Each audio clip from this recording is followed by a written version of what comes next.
कहा जाता है महादेव का आशीर्वाद हाथ नहीं, दृष्टि है। जिस पर उनकी नजर पड़ जाए उसका जीवन बदल जाता है। शिव का आशीर्वाद कभी वरदान की तरह नहीं आता, वो आता है परीक्षा के रूप में, क्योंकि महादेव कभी किसी को बिना गढ़े महान नहीं बनाते। जब शिव की दृष्टि किसी पर पड़ती है तो पहले वो व्यक्ति की पुरानी पहचान तोड़ते हैं, उसका अहंकार, उसकी सीमाएं, यहाँ तक कि उसकी झूठी सुरक्षा तक को मिटा देते हैं। क्योंकि शिव का पहला वरदान है मिटा देना जो झूठा है और जगाना जो सच्चा है। कहते हैं ना, शिव देता है तो सब कुछ देता है, पर उससे पहले वो सब कुछ छीन भी लेता है जो तुम्हें रोक रहा हो। शिव की दृष्टि जब किसी पर पड़ती है तो उसका भाग्य नहीं, उसका स्वभाव बदल जाता है। क्योंकि शिव के लिए सबसे बड़ा वरदान है जागृति। एक साधक ने एक बार पूछा, भोलेनाथ, आपने मुझे वरदान क्यों नहीं दिया?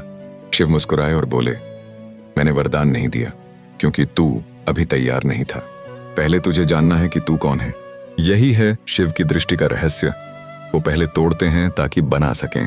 जब शिव किसी को चुनते हैं तो वे उसे आराम नहीं देते, बल्कि उसे साधना देते हैं, और वही साधना बन जाती है उसकी आत्मा की सबसे बड़ी शक्ति। जो महादेव के करीब आते हैं उनका जीवन आसान नहीं होता, लेकिन अर्थपूर्ण जरूर होता है। क्योंकि शिव सिखाते हैं सुख में नहीं, संघर्ष में ही आत्मा जागती है। सोचो, शिव स्वयं कैलाश पर रहते हैं, बर्फ, तपस्या, एकांत। क्यों? क्योंकि वही स्थान है जहां शांति मिलती है।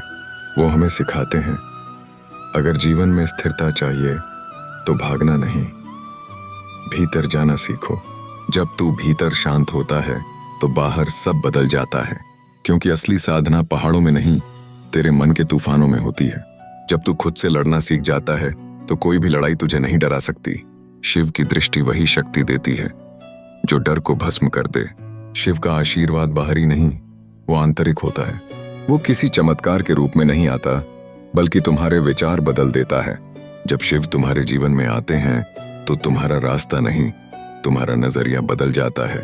एक कहानी कहते हैं, एक गरीब साधक रोज महादेव के मंदिर में आता था। कहता, भोले मुझे कुछ दो। वर्षों तक कुछ नहीं मिला। एक दिन वो रो पड़ा, हे महादेव, अब तो थक गया हूं। तभी शिव की आवाज आई, तूने इतना मांगा कि अब देने के लिए मैं खुद तुझे ही दे दूं। साधक बोला, मतलब? तो शिव बोले, अब तू ही वो होगा जो दूसरों को देगा। मैं तुझ में आ गया हूं। यही है महादेव की दृष्टि, जो मांगने वाले को देने वाला बना देती है। जब शिव की कृपा होती है तो जीवन से कुछ चीजें चली जाती हैं, लोग, आदतें, रिश्ते, अवसर, पर वो सब इसलिए जाते हैं क्योंकि कुछ नया आने वाला होता है। याद रखना, जो महादेव लेते हैं वो हमेशा देने के लिए ही लेते हैं, बड़ा, गहरा, सच्चा। महादेव की दृष्टि कभी गलती नहीं करती। वो जानती है कब किसे गिराना है और कब उठाना है। कभी कभी वो गिराते हैं क्योंकि नीचे से ही उठना शुरू होता है। जो शिव को मानता है उसे दुनिया अक्सर पागल कहती है, पर वही पागल इतिहास बदल देते हैं, क्योंकि उनका हर कदम महादेव की योजना का हिस्सा होता है। महादेव की दृष्टि का सबसे बड़ा रहस्य है, वो केवल भक्त नहीं चुनते, वो आत्माओं को जगाते हैं। जब वो नजर डालते हैं तो भीतर कुछ टूटता है, कुछ जलता है, कुछ नया जन्म लेता है। याद रखना, शिव का आशीर्वाद कोई घटना नहीं, वो एक परिवर्तन है। तू वही नहीं रहेगा जिस पर उनकी नजर पड़ जाए, तू बदलेगा। तेरे विचार, तेरे कर्म, तेरा अस्तित्व तक बदल जाएगा। जैसे गंगा शिव के जटाओं से निकलती है, वैसे ही ज्ञान भी उनके ध्यान से निकलता है। जो उस दृष्टि को पा लेता है उसे किसी और चमत्कार की जरूरत नहीं रहती, क्योंकि वही दृष्टि अंधकार को प्रकाश में बदल देती है। महादेव सिखाते हैं, तपस्या वो नहीं जो शरीर झेले, तपस्या वो है जो मन बदल दे। जब तू अपने भीतर की आवाज सुनना शुरू करता है, वो आवाज महादेव की ही होती है। अगर तू आज संघर्ष में है, अगर जीवन कठिन लग रहा है, तो डर मत। हो सकता है महादेव की दृष्टि तुझ पर पड़ चुकी है। वो तुझे गढ़ रहे हैं, वो तुझे तैयार कर रहे हैं किसी बड़ी भूमिका के लिए।